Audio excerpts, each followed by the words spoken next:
1. Sumber arus listrik. Listrik adalah energi, sehingga sesuai dengan hukum kekekalan energi, untuk menghasilkan energi listrik perlu adanya alat yang dapat mengubah energi lain menjadi energi listrik. Secara umum, sumber arus listrik terdiri atas dua jenis, yaitu sumber arus searah atau direct current DC dan sumber arus bolak-balik alternating current AC. Elemen volta, baterai, dan akumulator adalah sumber arus DC yang dihasilkan dari reaksi kimia, sehingga disebut juga sebagai elektrokimia. Berdasarkan dapat tidaknya diisi ulang, sumber arus listrik dibedakan menjadi elemen primer dan elemen sekunder. Elemen primer adalah sebutan bagi sumber arus listrik yang tidak dapat diisi ulang ketika energinya habis. Contohnya, seperti baterai, kering, dan elemen volta. Elemen sekunder adalah sebutan bagi sumber arus listrik yang dapat diisi ulang ketika energinya habis. Contohnya, seperti akumulator dan baterai lithium-ion atau Li-ion yang digunakan pada telepon genggam atau kamera.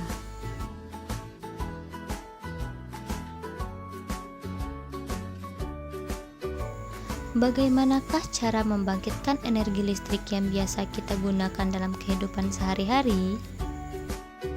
Apakah hanya dari minyak bumi dan batu bara saja? Mengingat keterbatasan energi tambang, kini listrik tidak hanya dihasilkan dari minyak bumi atau batu bara, tetapi juga dari energi matahari, angin, air, dan bioenergi.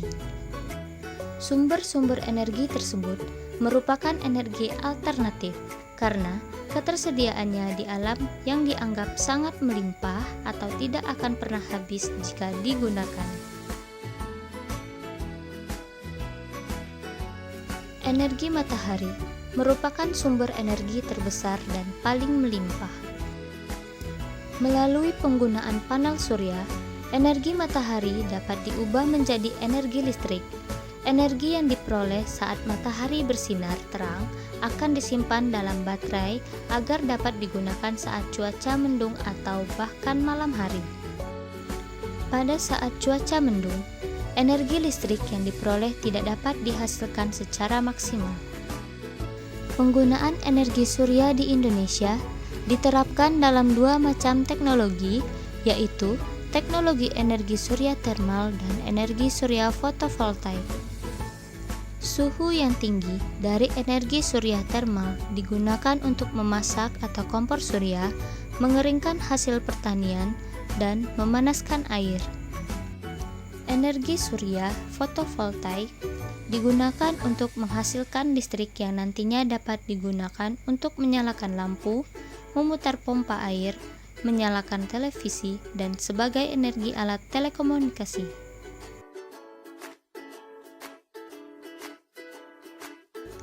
Angin adalah salah satu contoh sumber energi alternatif yang dapat digunakan untuk membangkitkan energi listrik. Energi gerak yang dihasilkan oleh gerakan angin terhadap kincir diubah oleh generator menjadi energi listrik. Berbeda dengan batu bara, gas, dan minyak bumi, kincir angin tidak menyebabkan polusi bagi lingkungan, sehingga kincir angin dipercaya ramah lingkungan. Oleh sebab itu, pada tahun 1930, pemerintah Amerika mulai menggunakan kincir angin sebagai sumber energi listrik utamanya. Di daerah California, saat ini sudah ada 13.000 kincir angin yang digunakan untuk memenuhi kebutuhan listrik hingga 1,5 sampai 4 juta kWh setiap tahunnya.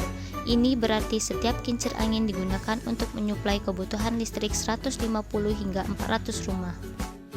Namun, ketika tidak ada angin yang berhembus, maka tidak akan ada energi listrik yang dihasilkan, sehingga masih diperluas sejumlah batu bara, gas, atau minyak bumi untuk memenuhi energi listrik pada saat tersebut.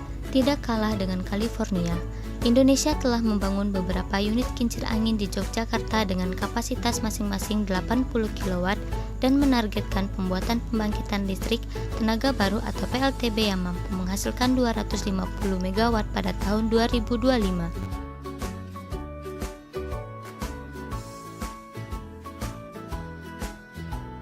Air yang mengalir dari hulu ke hilir, khususnya pada sungai-sungai yang deras, dapat dimanfaatkan sebagai sumber energi alternatif untuk membangkitkan listrik.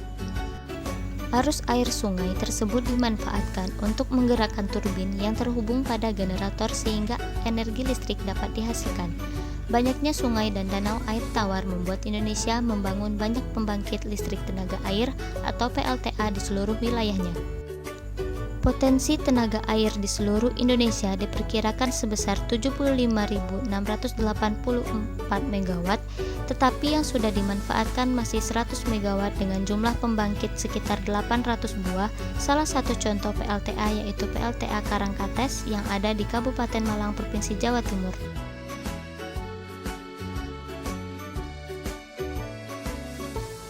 Bioenergi adalah energi yang diperoleh dari biomasa.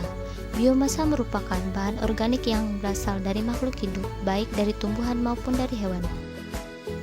Limbah dari budaya pertanian, perkebunan, kehutanan, peternakan, maupun dari perikanan juga dapat digunakan sebagai sumber bioenergi. Energi yang diperoleh dari biomasa ini dapat diubah menjadi energi listrik dengan cara mengolah biomasa menjadi bahan bakar nabati, misalnya etanol dan biodiesel. Bahan bakar nabati ini selanjutnya dapat digunakan sebagai bahan bakar generator atau diesel untuk menghasilkan listrik.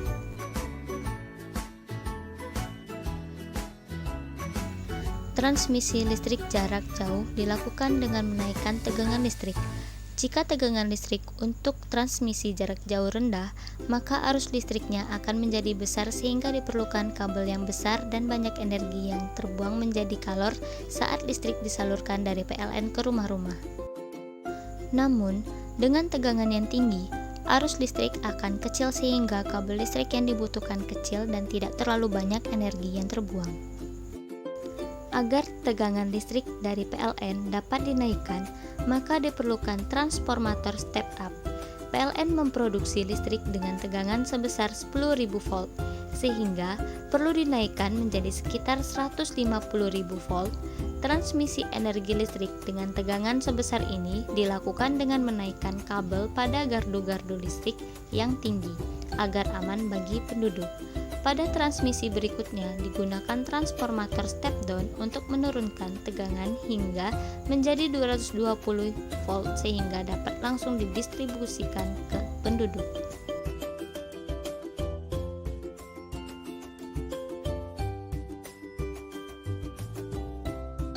Sejak ditemukan bola lampu oleh Thomas Alva Edison, malam menjadi waktu yang dinanti-nantikan umat manusia.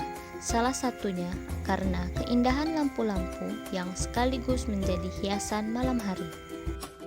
Selain lampu, energi listrik juga dimanfaatkan untuk mengoperasikan berbagai alat hasil teknologi untuk menunjang kehidupan manusia.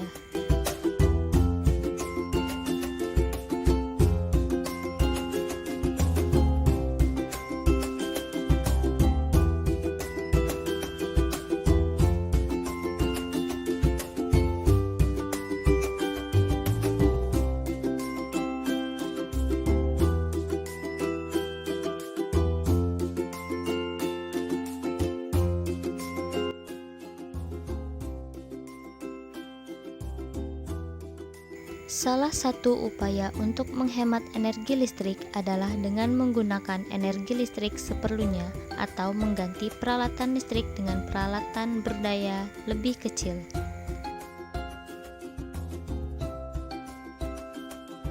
Berikut disajikan beberapa prosedur aman menggunakan listrik. A. Mencabut kabel dari stop kontak bila tidak menggunakan peralatan listrik. B. Menghindari air dan kondisi tangan yang basah saat ingin menyambung atau melepas sambungan kabel dengan stop kontak. C. Tidak memegang lubang stop kontak atau sambungan kabel yang terbuka. D. Selalu memperhatikan peringatan penggunaan listrik yang ada pada peralatan listrik. E. Memasang skring dengan benar untuk menghindari kebakaran dengan cara memutus arus pendek yang terjadi di rumah secara otomatis.